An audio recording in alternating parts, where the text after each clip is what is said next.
From being accused of showing favoritism to fighters to getting exposed for lying by Jon Jones, these are just some of the times fighters called Dana White out. Dana has never been the perfect leader. In fact, he's pissed off a lot of fighters. And one of those fighters was Colby Covington. Colby, the welterweight powerhouse, is not one to hold back when it comes to expressing his frustrations with the UFC president. He's thrown some serious shade at Dana, questioning the fairness of promotions and accusing White of playing favorites with other fighters. These two have not been shy about their disdain for each other, and things have escalated to the point where Covington threatened to slap the UFC president. Yep, you heard that right.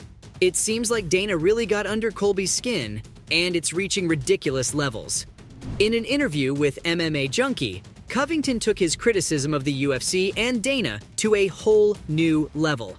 He called out the promoter, expressing his frustration with the lack of communication and his exclusion from a welterweight title fight. Colby even went as far as saying he plans to confront White face-to-face and demand answers. He challenged White on his decision to pass him over for a title shot against Tyrone Woodley, which ultimately went to Kamaru Usman at UFC 235.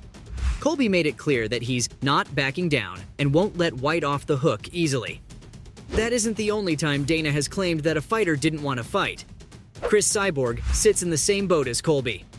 Chris's UFC journey was a whirlwind of stress, which involved dealing with all sorts of negativity within the organization. Look, it's no secret that things between her and White were always fiery. She claimed that the man doesn't take too kindly to people who stand up to him. He was all about those folks who would just follow him blindly, but that wasn't her. She had her principles, and she was standing by them, whether Dana accepted it or not. And you gotta respect that. When she first signed with UFC back in 2015, there wasn't even a women's featherweight division. Can you imagine that? She had to step into the ring in the 140 pounds category. And let me tell you, it wasn't a walk in the park. Making weight became a real struggle for her, and she had to resort to extreme measures just to meet the requirements. And wouldn't you know it, her health took a nosedive, and it was far from pretty. Speaking about those weight cut woes she shared, I got sick in one weight cut, and I was supposed to fight just 2 months later. And you know what Dana said? He was like, "All right, you don't want to fight? Fine, I'll go ahead and create the division anyway, and you can kiss your title fight goodbye." Cris was sick because of the weight cut, and yet they carried on without her. Dana hasn't only been called out for his poor control over the UFC, a lot of times it was because of his hypocrisy. Known for his ability to make dreams come true, White proposed the idea of a massive bout between Tyson Fury and Jon Jones. It's safe to say fans were loving the idea of a fight between the two monsters, but all their hopes were cast away when Fury turned down the offer, leaving us all hanging on the edge of our seats and craving closure. Dana wasn't convinced, and he resurfaced to try and satisfy the fans and earn a lot of money while he's at it. He floated the idea of a mega money fight between Fury and Jones, sending shockwaves through the combat sports community. And guess who decided to add fuel to the fire? None other than the notorious Jake Paul. That's right, the 26-year-old social media star turned boxer took to Twitter, unleashing a barrage of scathing remarks aimed directly at the UFC president. He accused Dana of hypocrisy and inconsistency. He brought up White's statement about avoiding gimmick fights, questioning whether the proposed Fury versus Jones spectacle would fall into that category. Paul even took a jab at White's decision to introduce a new belt, suggesting it was a ploy to divert attention from Francis Ngannou joining the PFL and White's attempt to get Tyson Fury for an MMA fight. Yikes.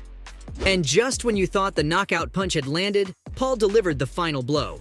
He reminded everyone that, while Dana had generously paid Conor McGregor, he seemed to have conveniently forgotten to pay Floyd Mayweather for their highly publicized boxing match.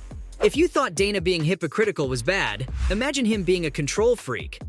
In an interview on the MMA Hour, Diaz voiced his frustrations with the UFC, making it clear that he wanted his last fight and then he'd be on his way. He's ready to throw down and he's not looking to wait around. Diaz took to Twitter quite a few times pleading for a final fight so he could finally leave.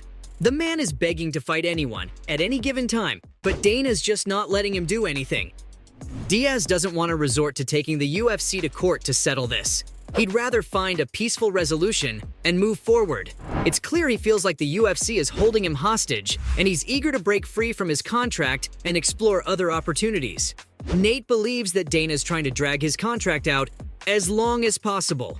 No matter how many fights he's asked for, he hasn't received any response.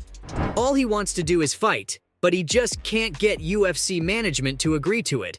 Nate even hinted that he's open to leaving the UFC behind and taking on none other than the aforementioned Jake Paul. Well, I guess Dana gave in eventually, because Nate and Paul are scheduled to fight on August 5th this year. You see, if you haven't noticed, Dana's not the best at keeping promises. Ilia Topuria joined the UFC in 2020, and since then, he's had a burning desire to bring a UFC event to his homeland, Spain. Leading up to his recent fight against Josh Emmett, Topuria took a moment to reflect on White's promise. The man promised that if Ilia broke into the top 5 of the featherweight division, Spain would be granted the opportunity to host a UFC event. In a recent interview with Mirror Fighting, Topuria passionately spoke about his dream of participating in a future UFC card in Spain. He reminded everyone of the words spoken by Dana during their meeting, questioning whether Dana is a man of his word. Ilia promised to try as hard as possible to try and break into the top 5 so he can finally achieve his dream. And let me tell you, Topuria is certainly doing his part. In his fight against Josh Emmett, he showcased his dominance, winning via unanimous decision. The fighter, with roots in Georgia and Spain, left no doubt about his talent and determination. And as of June 27, 2023, he's entered the top 5, just as Dana had asked. As Topuria climbs up the ranks of the featherweight division, the question on everyone's mind is whether Dana will fulfill his promise. I'll let you in on a secret. The hopes aren't high. I'm sure you understand the problem everyone has with Dana by now. He doesn't respect his fighters at all. Former UFC light heavyweight champion Jon Jones was never gonna stay silent in response to Dana's statement regarding negotiations. During an appearance on the Bill Simmons podcast, White claimed that they had tried to work with Jones, but a financial agreement couldn't be reached. According to White, Jones was asking for a guaranteed $30 million. Did I hear that right? $30 million guaranteed? But hold on tight, because Jones didn't waste any time disproving White's claims. He took to Twitter to call out Dana, questioning where he heard that astronomical figure. Jones explained that he never mentioned such an absurd amount. So, does that mean Dana just lied to us? Honestly, I'd not be surprised at this point. This isn't the first time he's been called out for lying. Jones hasn't set foot inside the octagon since his defense of the light heavyweight belt against Dominic Reyes in February 2020. He also chose to vacate the title in August due to contract disputes, and it seems he's been embroiled in negotiations ever since. On Steve-O's Wild Ride podcast, Jones made it clear he wasn't demanding anything outrageous, and that he was taking a stand to benefit future fighters. He even mentioned the possibility of sitting out for years, if necessary, to shed light on the issues he sees in the sport. It's about standing up for what he believes in and being remembered for more than just winning belts. You've gotta respect that. So, from getting exposed for lying by Jon Jones to being accused of showing favoritism to some fighters, those were just some of the times fighters called Dana White out.